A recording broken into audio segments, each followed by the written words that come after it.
The sun shimmered on the calm surface of the community pool as Vanessa settled into her lounge chair, sipping iced tea and scrolling through her tablet. She wore a sleek black swimsuit and oversized sunglasses, her natural curls tied up. It was her moment of peace after a long week. Across the pool, Karen spotted her. Karen, in her pastel visor and tennis skirt, paused mid-stride, eyes narrowing.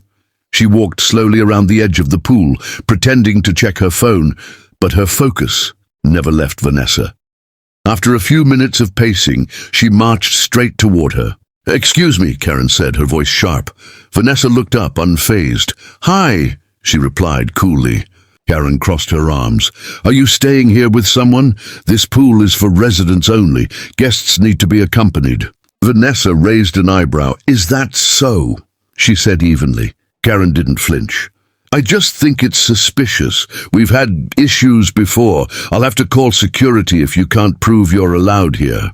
Vanessa placed her drink down slowly, keeping calm. "I don't have to prove anything to you," she said, "but you're welcome to do what you feel is necessary." Karen scoffed and pulled out her phone, stepping aside as she dialed.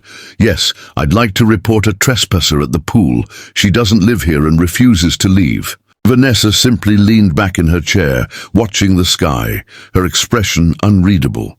Within minutes, a police cruiser rolled up to the front of the complex. Two uniformed officers stepped out, their expressions neutral but alert. Karen waved them over with exaggerated urgency, pointing toward Vanessa, who remained seated by the pool. Vanessa didn't move, her eyes hidden behind her sunglasses, her face calm. The officers approached with a cautious gait, hands resting near their belts. Karen rushed to speak first. "That's her," she exclaimed. "She just showed up here, refused to say who she's visiting, and got aggressive when I asked her to leave. She's not supposed to be here." The officers nodded and turned toward Vanessa.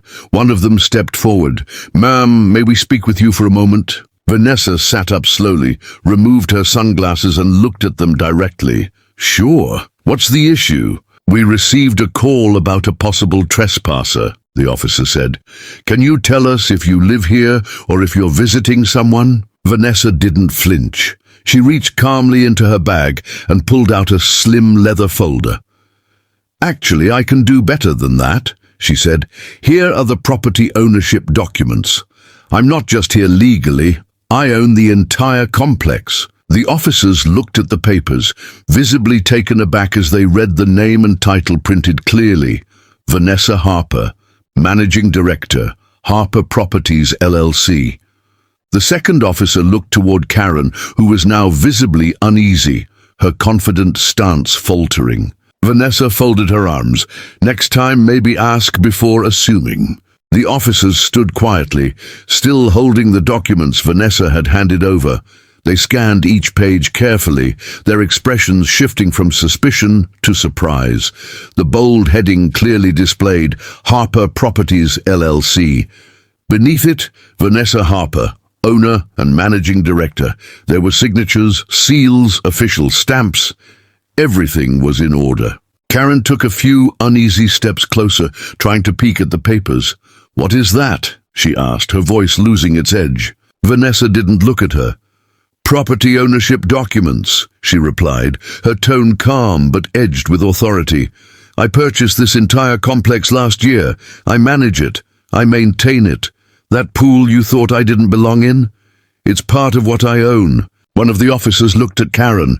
"She's the legal owner. It's all here in writing." Karen blinked, her mouth slightly open. But I live here. I've been here 6 years. No one told me." "You didn't ask," Vanessa said, turning to face her fully now. "You looked at me and made a decision. You didn't consider that I could belong here, let alone be in charge of it." The growing crowd around them stayed quiet, the silence thick with judgment. A few people had their phones out, still recording.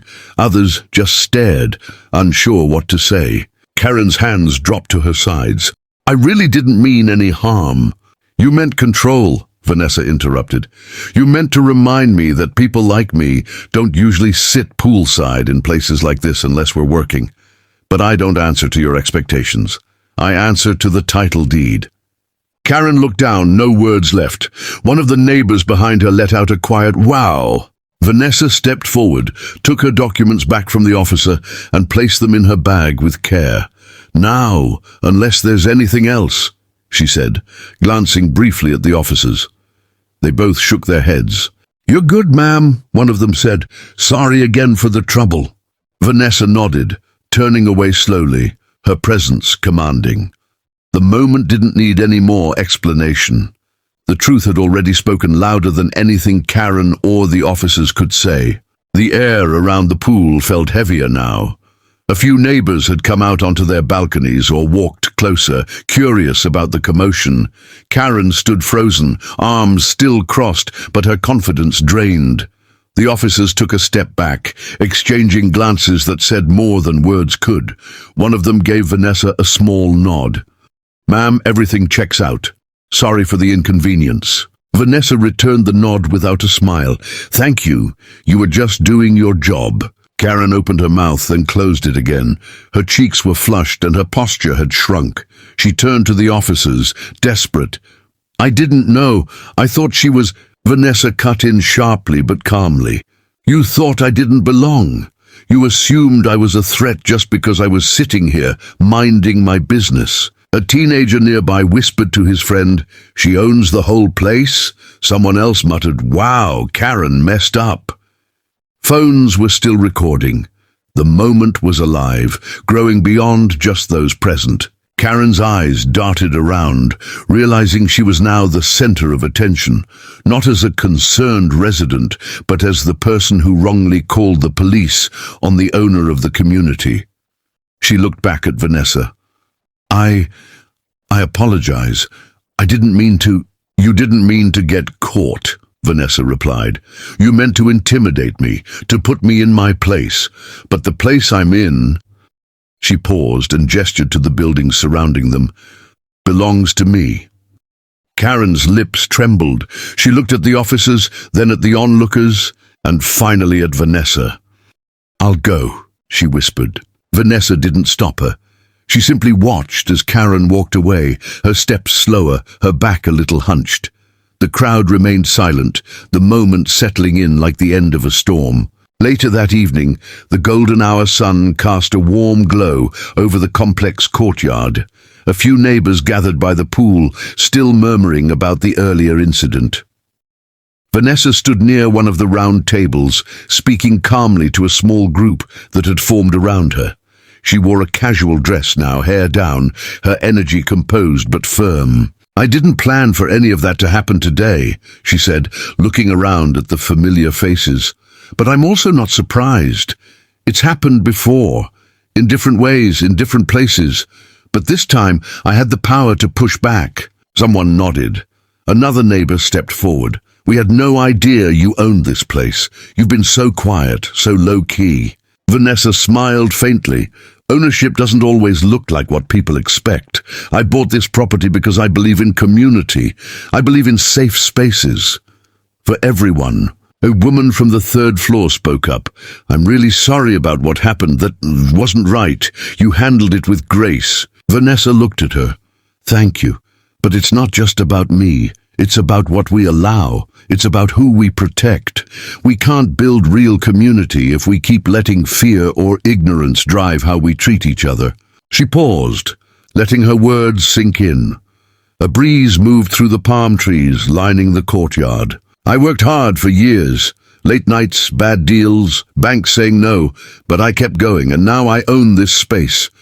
I want it to reflect respect, not suspicion. Kindness, not judgment." Someone clapped quietly, then another joined. Soon the whole group was applauding, not just for what she said, but for what she stood for.